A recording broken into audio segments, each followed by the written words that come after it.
기능이 없습니다. J20도 마찬가지입니다. 중국은 H6를 개조한 공중급유를 쓰는데 쉽게 말해서 탐지가 너무 잘 돼요. KF-21에도 유리한 게 있어요. 다른 전투기보다 30% 이상 빠르다. SABM 기능이 유럽제 잠수함에 없는 것도 있어요. 도산한 창호급 잠수함을 폴란드가 선택한다면 푸틴이 러시아가 폴란드에 침공했을 때 모스크바를 직접 기습 공격할 수 있는 능력을 갖추게, 독침 능력을 갖추게 되는 거죠.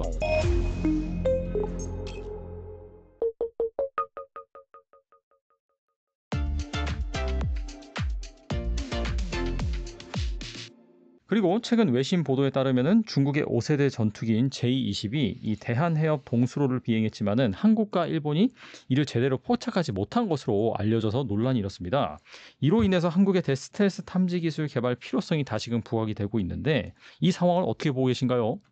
저는 중국의 가짜뉴스고 지금은 불가능하다고 생각합니다. 왜 그러냐면 지금 이제 김대영 위원님도 옛날에 보도한 적이 있는데 J-20 전투기가 중국 안우이성 우완리 그러니까 한국과 가까운 기지에 있어서 이게 이야기가 좀 된 적이 있었는데 네. 가깝다고 해도 지금 SCMP 그러니까 사우스 차이나 모닝 포스트가 공개한 J-20의 비행 경로는 뭐 대만도 갔다가 대한해협 그 통과해가지고 한국과 일본 사이 통과했는데 아무도 몰랐다.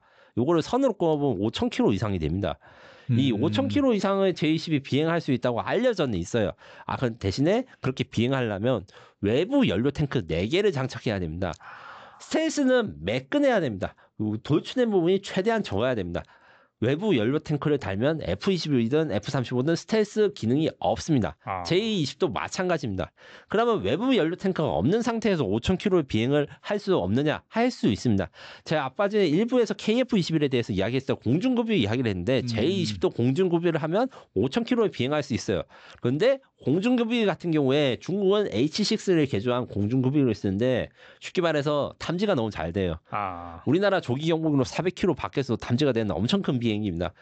J-20은 탐지를 못할 수 있지만 J-20에다가 공중급유를 해주는 그 비행기는 충분히 탐지할 수 있기 때문에 이건 사실과 다르다고 저는 생각을 하고요. 다만 이게 영원히 그래서 불가능할 것인가 그것은 아닙니다. 지금 제가 이제 올해 봄에 한번 또 그 컨텐츠를 한 적이 있는데 중국이 6세대 전투기를 만드는 게 있습니다. J-36과 J-50 요 두 개 다 특징이 뭐냐 5세대 전투기 대비 훨씬 긴 항속거리를 가지고 있다. 정확한 내용에 대해서 중국 발표를 기다려야 되지만 미국의 전문가들은 J-36 전투기가 이제 중국 본토에서 이륙하면 괌까지 갈 수 있는 사실상 폭격기 수준의 기능을 가지고 있다. 크기도 사실 커요. KF-21 대비 거의 한 2배 정도 덩치라 생각하시면 됩니다. 이 엄청나게 크고 멀리 갈 수 있기 때문에 6세대 전투기는 이런 게 대한해협을 위협하고 이런 것들이 충분히 가능하므로 지금 안 되는 것은 맞고 이거는 중국의 허풍이라고 하지만 이제 향후 10년 이내에 현실적인 위협이 될 거니까 빠르게 여기에 대한 대응 능력을 준비해야 됩니다. 안 그래도 뭐 관련 질문을 좀 드리면은 뭐 J-35, 뭐 J-20 이런 것들은 초음속 순환 능력을 가지고 있어서 뭐 요격이 어렵다 이런 분석도 있고요. 이런 기체 특성을 감안했을 때 한국의 KF-21이 더 효과적인 요격기로 평가될 수 있다라는 주장도 나오는데 이거 어떻게 보시나요? 옛날에는 그게 맞는데 지금은 조금 KF-21에도 유리한 게 있어요. 뭐가 유리하냐? 초음속 순항이라는 건 기본적으로 경쟁 항공기보다 30% 이상 빠른 것을 의미합니다. 무슨 소리냐? 비행기 속도는 마하 몇으로 이야기를 하는데 마하 1이 한 1200km 정도 되고 우리 국제선 여기가 마하 0.9 그다음에 앞서 말한 철룡 미사일도 마하 0.5 정도 들어갑니다.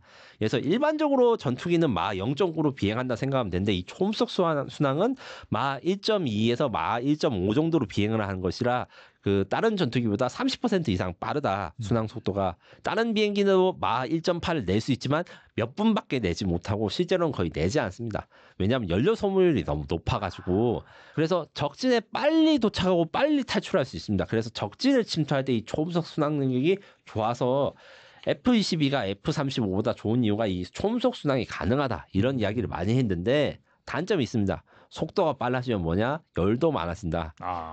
적외선 카메라에 쉽게 보인다. 그래서 J20, 그 다음에 F-35, 그 다음에 KF-21 이런 거 다 공통점이 있습니다.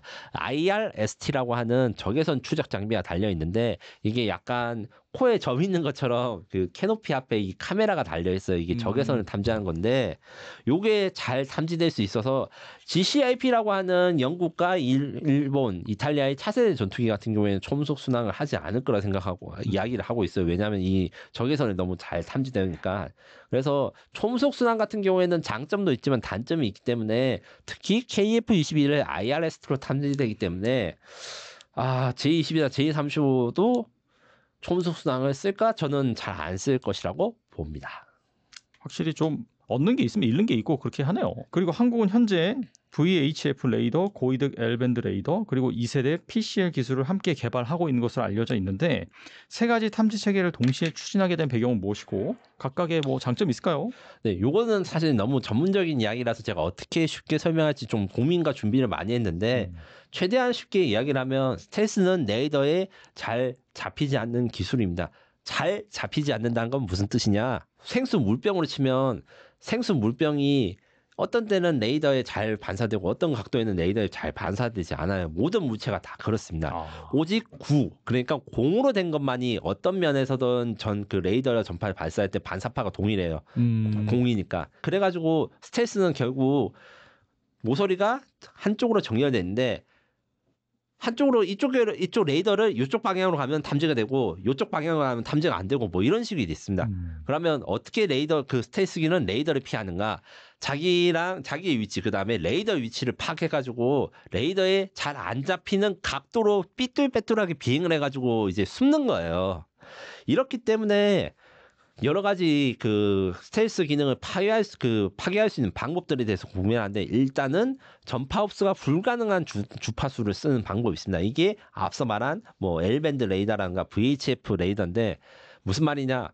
파장이 짧은 거 있고 높은 게 있어요. 그냥 전투기 레이더는 파장이 짧아서 X밴드 뭐 이렇게 이야기하는데 밴드는 쉽게 말해서 주파수 뭐 라디오 들을 때 87.5, 뭐 107.5 이런 것인데 주파수가 낮다, 단파장이다. 그 다음에 지금 이야기하는 L밴드나 VHP는 장파장이라고 이야기를 합니다. 파장이 길면 이게 그 레이더 전파를 흡수해야 되는 에너지가 많이 필요해서 그 스텔스기를 탐지할 수 있다고 해서 만들었는데 만들고 보니까 단점이 있어요. 파장이 길면 탐지 능력, 정확도가 떨어집니다. 그래서 해결된 게 이제 지금 PCL 기술이라는 게 있는데 PCL 기술은 레이더가 아닌 방법으로 적을 탐지하는 건데 이것도 좀 고민을 해봤는데 어떻게 설명할까 고민을 했는데 이렇게 하면 되겠어요. 강가나 이럴 때 우리가 어렸을 때 돌을 던지잖아요. 돌을 던지면 파문이 생기지 않습니까? 네네. 이 돌이 스텔스기인 거예요. 그러니까 이 원리가 뭐냐면 전파가 많이 있는 대기 중에서 비행기가 지나가면 잡음이 생겨요. 왜냐하면 전파가 직선으로 가야 되는데 중간에 비행기에 부딪히면 이게 돌아가지고 가기 때문에 소리가 그 전파의 특성에 이런 게 변하거든요. 요걸 사용해가지고 스텔스기를 발견할 수 있겠구나. 요게 PCA 기술 있고 그 다음에 스텔스기가 내는 전파를 수신한 스텔스기도 전파를 아주 미세하게 냅니다.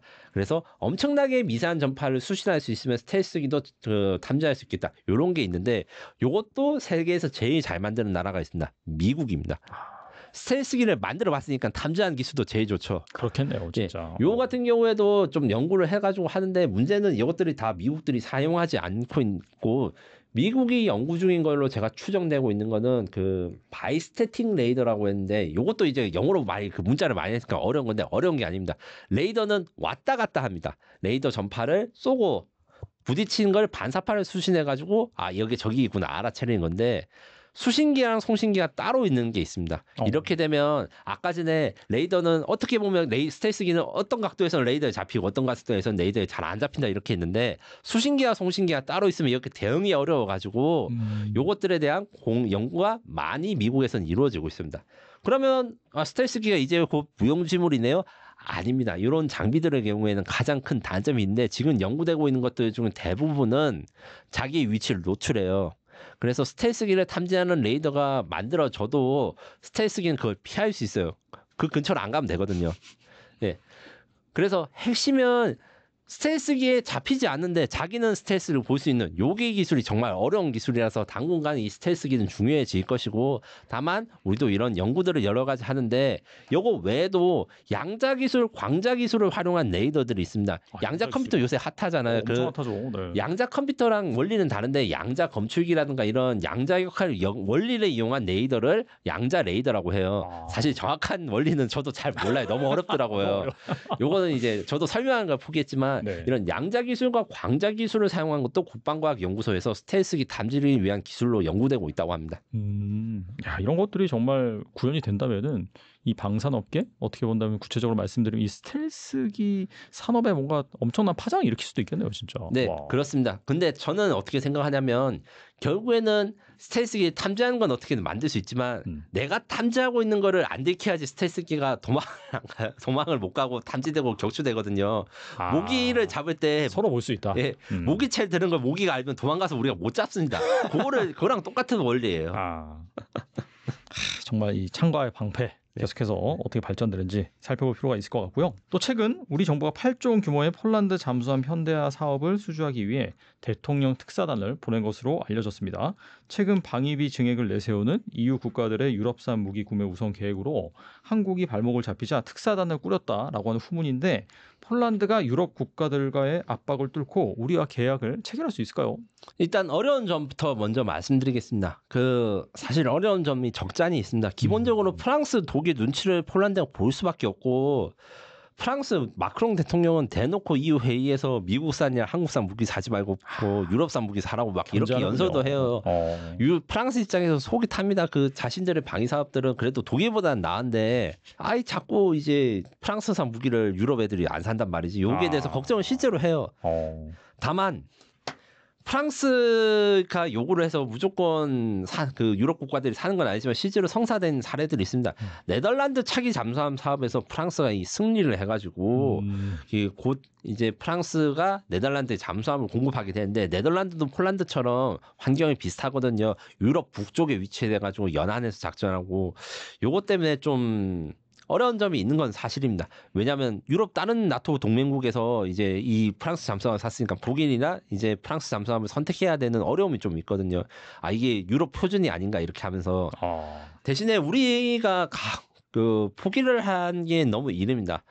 프랑스 잠수함, 독일 잠수함은 지금 경쟁하고 있는 거는 뭐 바라쿠르다, 재래식, 212 CD급 잠수함 이런 게 있는데 스펙은 우리보다 좋아요. 대신에 아직 페이퍼 워크입니다. 쉽게 말해가지고 스펙이 좋은 이유는 우리보다 늦게 나와가지고 신기술이 더 좋은 거예요. 그래서 건조 실적이 없고 이 실전배가 나오기 전까지 이제 초도함이 잠수함 같은 경우는 엄청 복잡하기 때문에 처음 나온 배가 고장이라든가 오류 아니면 뭐 쉽게 말해서 구멍이 뚫릴지 아무도 모르는 거예요. 이런 리스크가 있기 때문에 우리 대한민국 잠수함, 그러니까 도산 안창호급 잠수함을 폴란드가 선택한다면 안정성이 있습니다. 처음 구매했을 때 우리가 이미 오래 운영을 해봐서 운영의 리스크가 적어요.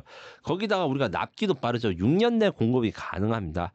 이 프랑스나 독일 잠수함은 그것이 불가능하고 SABM 기능이 유럽제 잠수함에 없는 것도 있어요. 유럽제 잠수함이 순항 미사일, 그러니까 앞서 말한 천룡같이 마하 0.9로 비행하는 것들에 대해서는 발사를 할 수 있는데, 우리 조산 안창호급 같이 SLBM 마하 5 이상을 가는 극초음속 탄도미사일 탑재는 불가능합니다. 폴란드가 만약에 이제 SLBM에 대한 기술을 요구하면 우리는 CTM-290이라는 탄도미사일을 이미 한화해서 폴란드에 이제 공급하고 있기 때문에 그거 기반으로 이제 제공해 줄 수 있고, 폴란드가 그걸 가지게 된다면 유사시, 그러니까 푸틴이 러시아가 폴란드를 침공했을 때 모스크바를 직접 기습 공격할 수 있는 능력을 갖추고 독침 능력을 갖추게 되는 거죠. 그리고 천만다행인 게 이게 이번에 폴란드 잠수함 사업이 G2G 국가 간 거래로 합니다. 국가 간 거래라는 게 아까 전에 말한 대통령 특사단 보낸 거랑 연관이 되는데, 하나오션이나 HD 현대중공업이 이제 따로 폴란드 정부랑 계약하는 게 아니라 대한민국 정부와 폴란드 정부가 계약을 합니다. 이게 무슨 말이냐? 우리가 측면에서 잠수함 외에도 지원을 많이 해줄 수 있다. 이렇게 있는데, 기본적으로 이제 지금 제가 취재한 바로는 폴란드 레몬토바 조선소에 이제 우리 한국이 조선 투자를 하고, 니오타 조선소는 MRO, 우리 요새 MRO가 핫하죠. 이런 거에 협력을 할 수 있다. 그래서 폴란드 방위 사업을 우리가 육성해 줄 수 있다고 이렇게 이야기를 할 수 있고, 이 경쟁자가 영국인데 영국이 미국이 이미 먼저 폴란드에 수상함, 잠수함 말고 수상 전투함을 팔아서 이 MRO라든가 건조를 도와주고 있는데 또 다행히 영국에는 또 수출형 잠수함이 없어요. 잠수함 사업에서는 그래서 우리가 유리하고 마지막으로 갭필러 제한이 저는 굉장히 유용할 것이라고 생각합니다. 이게 무슨 말이냐면 갭필러 그러니까 틈을 메우다는 의미인데 이미 우리가 폴란드에 방산 수출했을 때 FA50 PL 버전 수출 전에 긴급 수출로 해서 FA50 GF 갭필러라는 걸 지금 수출해서 운용 중입니다. 신규 무기가 나올 때까지 시간이 걸리니까 지금 쓰고 있는 무기를 임차를 해가지고 전력 공백을 메운다는 건데 요게 장점이 있습니다. 당장 전쟁이 날 것 같은 국가들한테는 신무기를 사면 이게 오는데 몇 년이 걸리니까 그 사이 전쟁이 나면 아무 소용이 없잖아요. 그러네요. 그래서 빨리 전력화를 해줄 수 있는 게 필요합니다. 현재 폴란드 해군에 잠수함이 있긴 있어요. 이게 킬로급 잠수함이라 해서 구소련제 잠수함인데 이게 굉장히 노후화됐습니다. 그래서 우리는 장보고 1 그러니까 지금 우리가 최초로 구매한 이 209급 잠수함을 성능 개량에 성공을 했거든요. 그래서 잠항 시간이 엄청 길지는 않은데 이 소나 그다음 무장은 굉장히 좀 개선을 했습니다. 요것을 우리가 폴란드 해군에 임대를 해서 우리 장보고 3가 완성해서 인도되기 전까지 폴란드 해군이 임시로 그 잠수함 그 승조원도 유지시키고 그다음에 안전하게 운항을 하고 왜냐하면 아까 제가 구소련제 잠수함 너무 썩었다 했잖아요. 잠수함이 배는 썩으면 그냥 살기 불편한데 잠수함이 썩으면 그 터질 수도 있어요. 오, 위험하겠네요. 위험하죠. 이제 네. 잠수함이니까. 그래서 그거에 대한 안전도 생각하면 요 제안을 해줄 수 있는 국가는 대한민국밖에 없어요.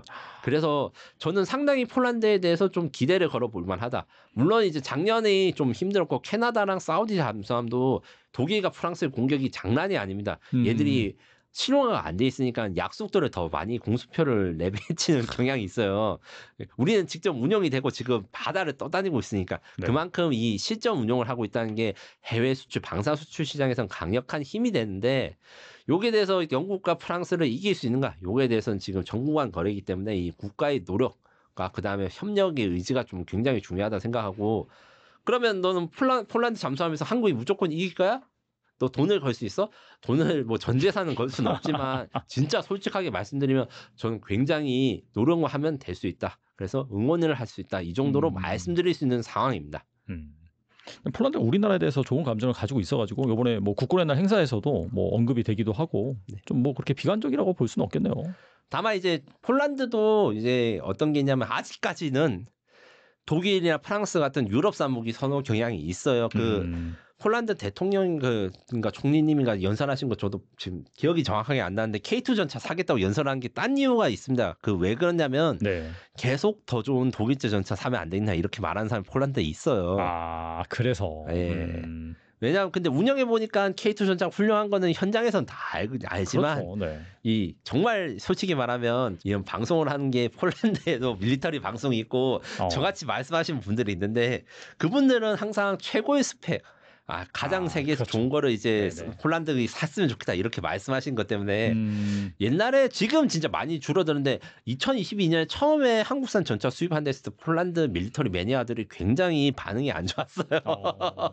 야 한국 그 뭐 삼성 휴대폰이 좋은 거 알고 현대차가 좋은 거 알겠는데 무기도 잘 만들어? 근데 이제 FA50 GF 그다음에 K2 전차 K9 자주포를 수입해 보니까 한국 방산의 저력을 이제 알아가지고 이제 좀 괜찮은가 보다 싶은데 잠수함이 이제 쐐기를 잡아야죠. 네. 잠수함 수주 가능성 뭐 여러분들도 어느 정도 좀 기대하시고 너무 비관적으로 보시지 않았으면 좋겠다는 생각이 들고요. 오늘 나와주셔서 좋은 말씀 많이 해주셨는데 끝으로 이 영상을 보고 계신 분들 위해서 한 말씀만 부탁드립니다. 네. 저는 사실 기본적으로 이제 스스로를 국뽕 유튜버라고 생각을 하고 있어요. 왜냐하면 저는 대한민국이 자랑스럽고 그다음에 K 방산의 자랑서도 제가 책도 내지 않았습니까? 맞아요. 하지만 그렇다 해가지고 대한민국 방산이 무조건 좋고 모든 방산에서 이길 수 있다 이렇게 말은 하지 않고 이건 안 좋지만 요거 좋은 점도 있다. 긍정적인 부분도 같이 말씀드린 거는 기본적으로 우리나라가 자긍심을 바탕으로 판단은 냉정하게 하시고 요렇게 대해서 저희는 정보를 드리는 역할로 생각하기 때문에 좋은 건 좋다, 나쁜 건 나쁘다, 어려운 건 어렵다, 될 수 있는 건 될 수 있다. 이렇게 앞으로도 제 양심에 걸고 종합적으로 중립적인 정보를 전달해 드리도록 하겠습니다. 네, 항상 말씀하실 때 보면은 장점 말씀해 주시고 또 단점도 말씀해 주시기 때문에 여러분들이 뭐 투자를 하시거나 아니면 순수하게 그냥 이 방산 쪽에 관심을 갖고 계시다 분들 같은 경우에는 이 두 가지 또 내용을 잘 들어보시고 객관적으로 판단하시면 좋을 것 같습니다. 네, 김민석 특파원님 지금까지 나와주셔서 감사합니다. 감사합니다.